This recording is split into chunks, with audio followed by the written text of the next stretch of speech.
Solution 1. Go to Settings, scroll down, and tap on Accessibility. Scroll down and tap on Hearing Devices.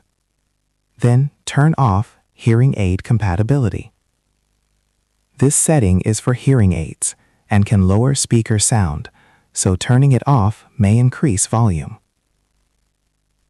Solution 2. Go to Settings, scroll down, and tap on Accessibility. Tap on Touch, scroll down, and tap on Call Audio Routing. Then select Automatic.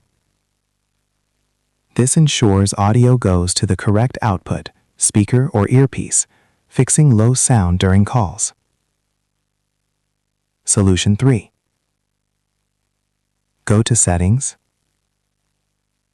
tap on General, scroll down, and tap on Transfer or Reset iPhone. Tap on Reset,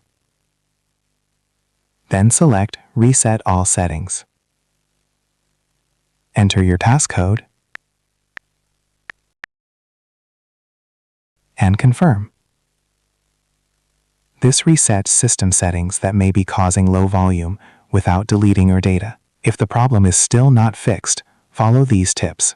Check your iPhone case. Make sure it's not covering the speaker. Make sure Do Not Disturb or Silent Mode isn't on. If the problem is still not fixed after all this, clean the iPhone's bottom and top speakers carefully, as dust or dirt can block sound. If you found this video helpful, hit the like button, and if you have any questions, leave them in the comments below. I'll help you out.